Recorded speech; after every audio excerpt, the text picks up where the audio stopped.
The job isn't easy. Sheet pilings driven deep into the canal bed and then bent when the Yugoslavian freighter Belja Polji hit it held their ground. Like a dentist trying to pull a stubborn tooth, a massive crane wiggled and pounded, then pulled, trying to get the piling to come out. Once the bent pilings are out, they will be replaced with new steel. Then the area between them and the cement wall will be filled with rock. The pier will be left unfinished till spring, when concrete can be poured. The pier, just rebuilt last year, was rammed in August by a salty fully loaded with grain and going at a fair speed. Yeah, I don't think it's designed to take anything like that. I mean, it's just to hold the water, really. The Polji was blown off course by a sudden gust just as it was making the turn into the canal. Within a month, 2 other ships would just barely miss hitting the same spot as sudden winds came up. The Duluth Ship Canal has long been known for its sudden winds and strong and dangerous undercurrents. There's been quite a few near misses and quite a few collisions with the ship canal piers in the same location. Replacing the damaged section of pier will cost more than $200,000. The Belja Polji's insurance company will pay for the repair.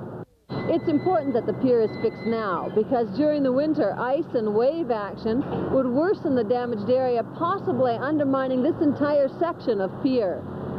The contractors, Johnson Brothers, say they expect to complete the first phase of the repair within a couple of days.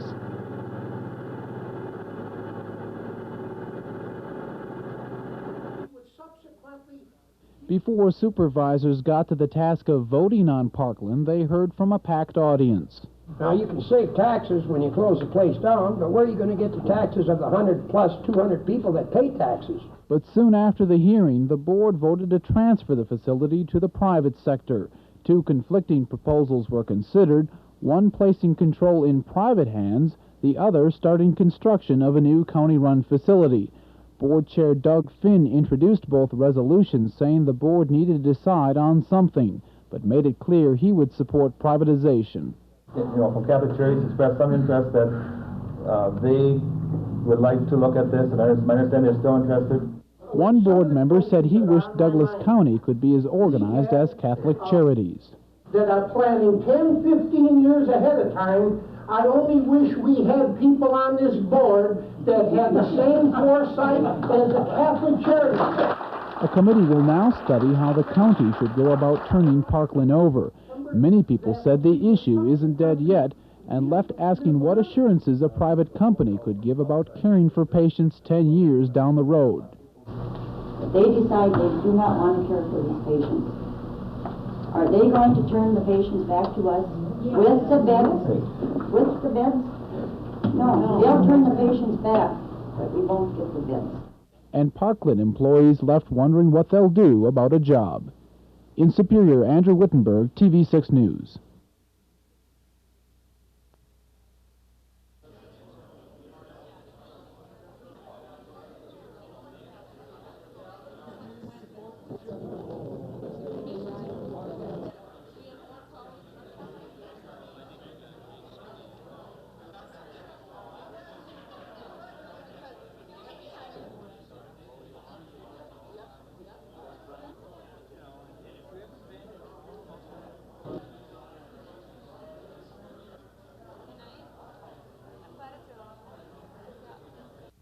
Personally experienced. As the relatives of those who were lost... I know that you haven't gotten the information that would clear up the circumstances of this flight, and I know that this... And what I resent is the portrayal in this film of a rather beefy, overstuffed, officious-looking member of Congress sitting on his desk, seeming to be inconsiderate and unconcerned with their human problem. Congressman Oberstar, we are here because an investigation would fall under the Transportation Committee, which you chair. Yes. And emotions are high. I can understand your feelings about wanting an investigation. Don't you think...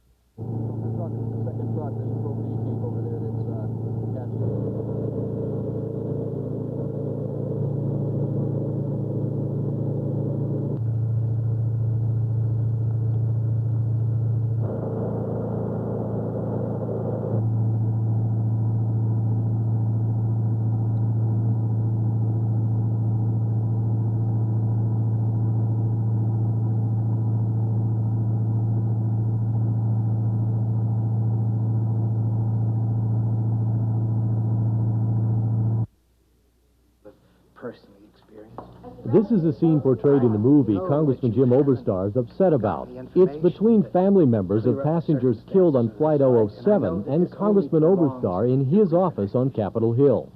Congressman Oberstar, we are here because an investigation would fall under the Transportation Committee, which you chair. Yes. Emotions are high. I can understand your feelings about wanting an investigation. Don't you think there should be a more extensive investigation, Congressman? After all, 63 Americans died on this flight, including one of your colleagues, Congressman McDonald. My position is not all that different than yours. I resent is the portrayal in this film of a rather beefy, overstuffed, officious-looking member of Congress sitting on his desk, seeming to be inconsiderate and unconcerned with their human problem, because that certainly is not the case. In fact, the real Congressman Oberstar says he spent 6 months planning an investigation into the 1983 downing of the jetliner by Soviets, which killed all 269 passengers and crew, only to have to drop it due to budget constraints. He says he had to tell the families that, but not in the 2 or 3 minutes shown in the movie. To what? It's money. See, it all comes down to money. We've had to tighten our belts because of the Graham-Rudman Act. Now it's the end of the budget year. I don't have the funds to send a team of investigators to Anchorage or New York. It costs $80 to fly the shuttle from Washington to New York. Well, there's more to it than that. Now, why don't we meet again in a couple of months? There'll be a new budget then.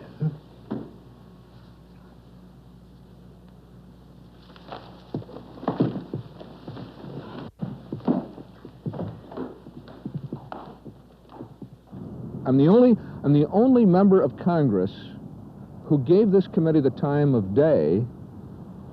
I spent an hour meeting with them, which is portrayed in about 2.5 minutes in the movie, and they chose to portray me as an obstacle to the investigation. I think that's grossly unfair. Congressman Oberstar blames the inaccuracies in the movie, which he says were far more than just the way in which he was portrayed, on the producers. He says he asked that the scene be changed, but says his concerns fell on deaf ears. He has also complained to NBC, but has heard nothing back. Steve Karsjan, TV6 News. I don't have the groundwork I need to push. There are just under 500 kids at the Ely Elementary School and about 30 teachers. In the past, teachers have been able to use various physical means to keep order in the school. But this year, Principal Bob Jalonen issued a statement saying the use of non-accidental pain upon a student is not permitted. This decision has folks in the small northern Minnesota town divided. So tonight, members of what's called the Homeschool Committee will meet to hear just what the residents think. There are people who feel very strongly that we need some kind of corporal punishment in the schools, and others who feel very strongly that we should not allow that. So, yes, I'm anticipating there's to be some strong feelings voiced tonight. Results of a recent survey show teachers favor what's called corporal punishment. They believe they should be able to do several things to keep students in line, including paddling students' behinds, twisting their ears, pulling hair on the back of their necks, and squeezing their shoulders to cause pain. But some parents think such discipline is ridiculous. But I think that force should not be used on children. I don't think that instills respect, and I don't really think that changes their behavior internally. I don't think they internalize that, hey, I've really done something wrong and I shouldn't do this. Temporarily, they're going to think this isn't so great, but I don't think in the long run it's a good alternative. Tonight's meeting is expected to bring out highly emotional stances on both sides of this issue. The committee will listen to input and make a recommendation to the school board sometime in January. In Ely, Julie Howard, TV6 News. We felt basically that the school board that took office in July has done everything possible to circumvent the law as far as school building closure goes, and that we've always believed that politically, economically, demographically, and actually curriculum-wise, this school board has definitely made a mistake in closing the Mount Airy High School. 3 years ago on December 5th, DTA buses rolled to a halt in Duluth as Teamsters Local 346 called a strike. That strike lasted 7 days, ending just before the Christmas rush, one of the busiest times of the year for the DTA. Transit Authority officials are hoping that won't happen again this year, and so are bus riders. Well, I'd either have to find a carpool or something, because I count on this for going to work every day. I take the bus to school every day, and also I only live a short ways from work, but taking the bus to school is mandatory for me because I have no other choice. Well, to cut down on visiting people out in the other end of town, getting up to the mall on a regular basis, and it's just too expensive to run a car during the winter. Negotiations between DTA management and the union representing about 90 drivers have been going on for the last month, but spokesmen say they got intense in the last week. Neither side would comment on camera, but spokesman did say if negotiations fail today, they plan for a last-ditch effort tomorrow. Sources say the big issues are salary and a clause passed with the last contract that allows management to offer overtime to part-time drivers before full-time drivers. The 3-year contract under which the DTA union has been operating expires at midnight tomorrow.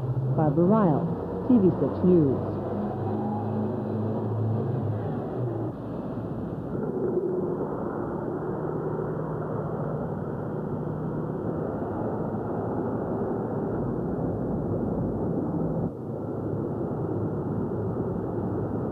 For the union houses, it's not good. It makes it real difficult for our union establishments to compete with the non-union. They pay higher wages and benefits than the non-union. And for the members of this union, it makes it real difficult to negotiate a contract to improve their wages and benefits.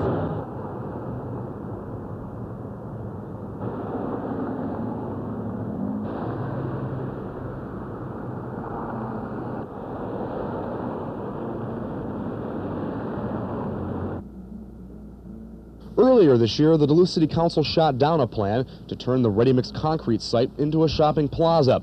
Residents of the area told the council enough development had taken place in what is known as the Miller Hill Corridor. Watson Properties wanted to build a multi-million-dollar shopping complex, but the council balked, saying it wasn't comfortable with the development. The city appointed a task force to study the Watson project and to look at the Miller Hill plan to see if it still applies today. Residents are concerned over noise and traffic new developments would bring to the area and want to know where the new development stops. Tonight, residents and the city will get together to look at the almost 9-year-old plan and outline what development has taken place and to see if the plan has worked. The meeting will not go into detail about current proposals targeted for the corridor. The push will be to figure out if the plan holds true today and what changes need to be made, if any. The council put the Watson project on hold for 10 months, looking for input on what the development will mean to the area. But some in the City Hall have said 10 months is too long, and foot dragging could discourage others from wanting to build in the area. Brian Allen, TV6 News.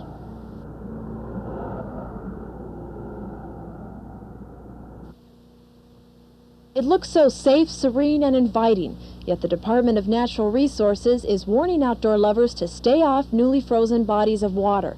The DNR says it takes several weeks of near-zero nighttime temperatures before the lakes are safe for travel. But it's a little hard to convince the eager ice fishermen that it's too soon to be out on the lake, even though this is one of the most dangerous times of the year.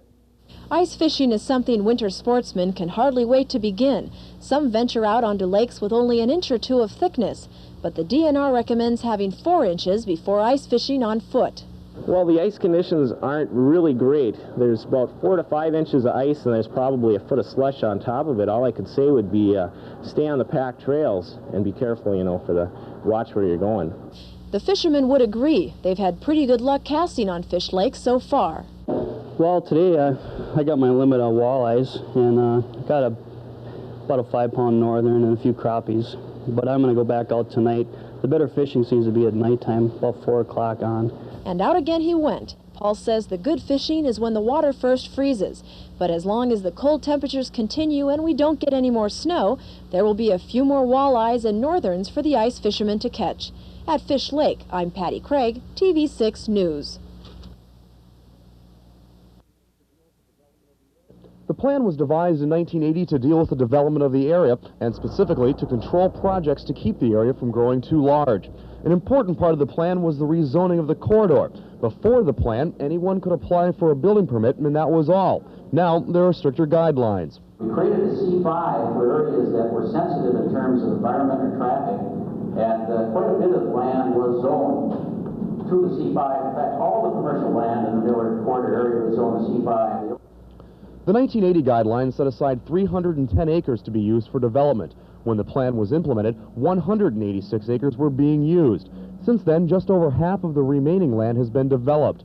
Residents want to see most of the development stopped, but the plan still leaves 61 acres to be used. The Miller Hill plan was drafted as a balance between the environment and development, and tough rules were set down to protect wetlands. First, it was very restrictive. You could not change a little ditch. Back about 3 or 4 years ago, it was made a little bit more flexible, but it's still, I'm confident, it's probably the strictest one in the state. The committee will take the residents' suggestions and concerns under consideration as it begins to figure out if the plan has served its purpose, or if it needs to be revamped to deal with more developers looking at the area. Brian Allen, TV6 News.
In the past, the University of Minnesota has suffered from problems stemming from its leadership to finances. In March, Governor Rudy Perpich appointed a Blue Ribbon Commission to seek solutions. Today, the commission released a number of recommendations it feels will help correct the financial problems, improve the communication, and restore credibility. As the commission became involved, it became very clear that the well-publicized problem of financial management and control was only part of the problem, that there was even another symptom, and it was a much deeper problem, and it was that of governance. The two main points Becky feels that will cure problems include strengthening the chief financial officer's position, so those responsibilities deal only with financial affairs. The second calls for the president to establish a cabinet that will include the voice of each chancellor of the coordinating campuses, including UMD. For a long time, UMD has felt slighted, not having a strong enough voice in system management. Becky says this will allow UMD to have input and to hear firsthand what's happening at the center of the system. The recommendations still need to be approved by the regents and legislators. If the recommendations are implemented, it will come with a price tag of $12 to $18 million. At UMD, Patty Baker, TV6 News.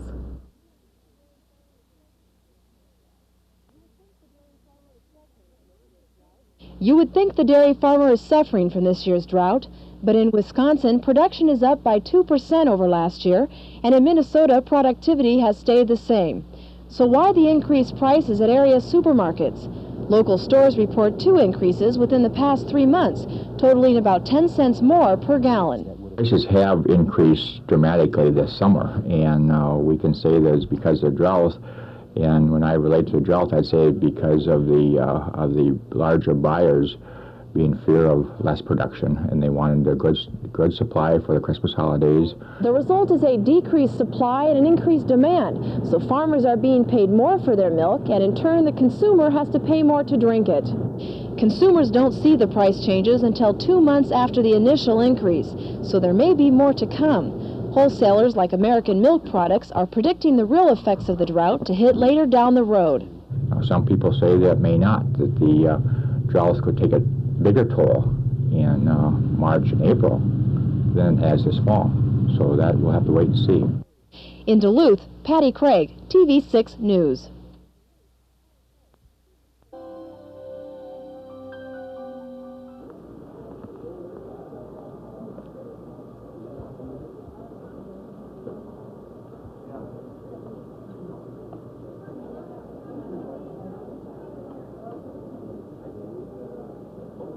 We do have to help the stores, go into stores, and just keep eyes out for people that might be doing something they're not supposed to be.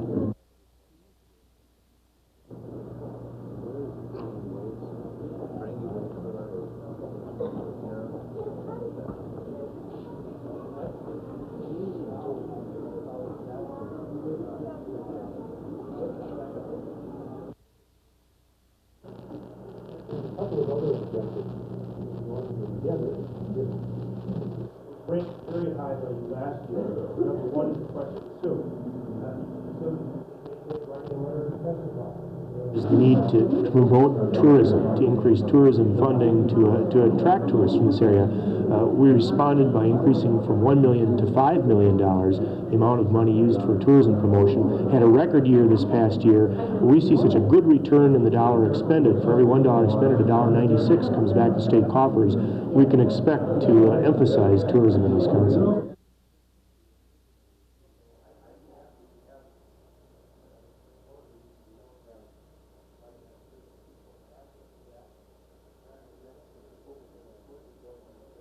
The recognition of small business is probably one of the most important parts. I don't think small business has been recognized enough before. It's always been big business, and they always go out and try to get big business into the state, and I think it's a recognition of small business more than anything else.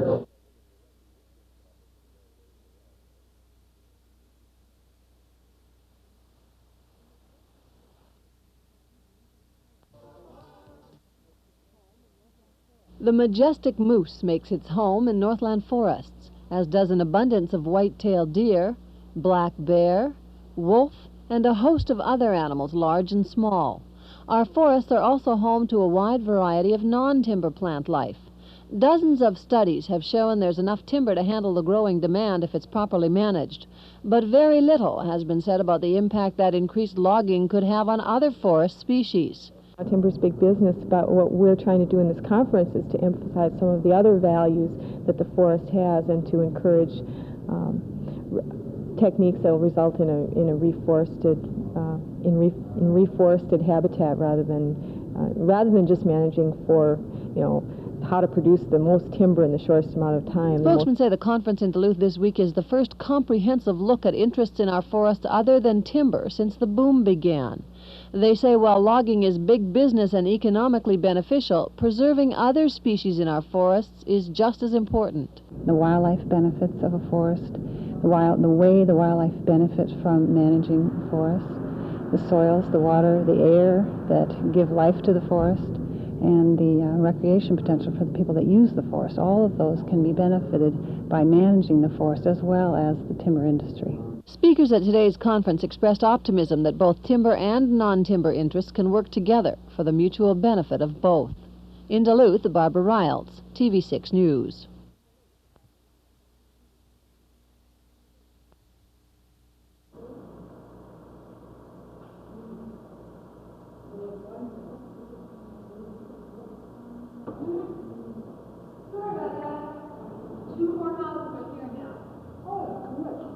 I hope you're not taking now.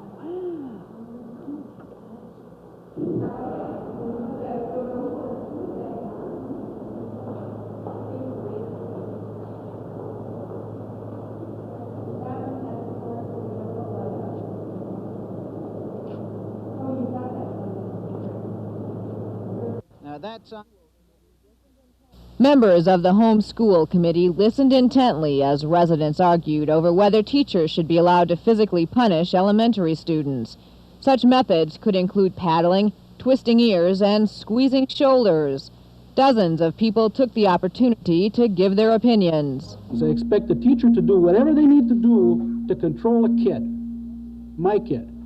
And if they got to swat him on the butt, they got to swat him on the butt. If Bill Braun's got to rap him on the head with a ring, he's got to rap him on the head with a ring. The second thing I expect is a phone call, because he's going to get it twice as bad when he gets home. I totally oppose corporal punishment, however. I think that it can get out of hand, it can be meted out unfairly, unwisely. The controversy over whether or not teachers should have a right to use corporal punishment arose at the beginning of the school year, when Principal Bob Jalanin issued a statement saying the use of non-accidental pain upon a student is not permitted. But teachers rebelled, saying they're losing control of the classroom. These students literally laugh in our faces, and they say, quote, "There's nothing you can do to me." While many members of the audience sympathized with the teacher's plight, they say violence against children is only a quick fix and does nothing to change the child's long-term behavior. Principal Jalanin also pointed out potential legal problems if corporal punishment is reinstated. I submit that the use of pain or the threat of pain to control children in school is out of step with society today. Our child abuse laws in Minnesota require that school people, if we inflict non-accidental pain upon a student, that we have to report ourselves to social services or to the law enforcement agency. The committee will mull the dilemma over until January, when it will make a recommendation to the school board. It will ultimately be up to the board to decide if elementary teachers will once again be allowed to physically punish the kids. In Ely, Julie Howard, TV6 News. I think that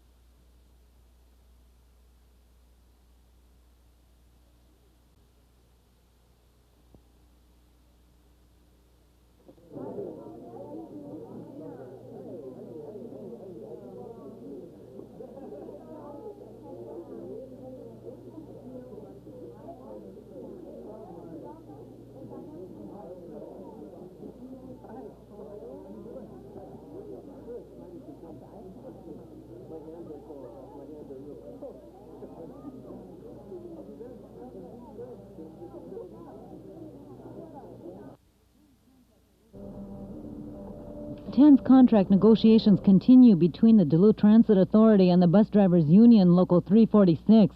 Some 90 union members are scheduled to meet at midnight tonight to vote on a new contract proposal when the old contract expires.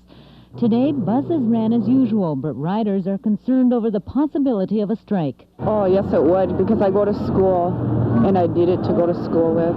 And I don't have a car, so it really affects me for shopping and stuff. We would probably starve to death because we use the bus for shopping, grocery shopping. No, we use the bus all the time. I need it. Yeah, for work. I work at St. Mary's, and I need bus transportation. Well, it's our only means of transportation, so I think it would. A DTA spokesman today only said they expect the matter to be resolved at midnight. Union officials were unavailable for comment. 3 years ago, when the contract expired, it was 7 days before the union went out on strike, giving people enough time to make alternative transportation plans. As far as this new proposal goes, we won't know what's going to happen until the vote is taken after midnight. At the DTA bus barns in West End, Patty Baker, TV6 News.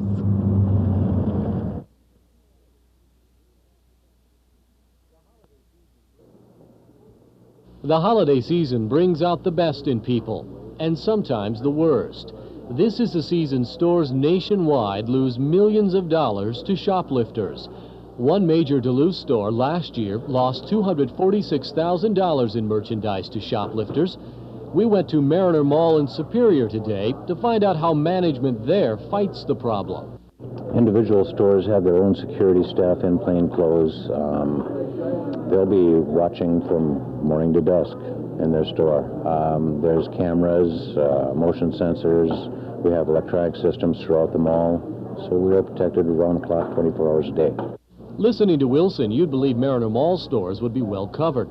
But even he admits shoplifting is a problem out of control. So out of control that stores automatically mark up merchandise to cover what they expect to lose to shoplifters. The shoplifting problem is astronomical. We do try to keep our eyes open for everything, but to catch everybody, no, it's really, really difficult. One way stores are working to curtail the problem is through the courts. Target, for example, takes a very hard line. It prosecutes shoplifters regardless of the dollar amount. But even the figures show that fear doesn't keep people from lifting more than just their spirits during the holidays.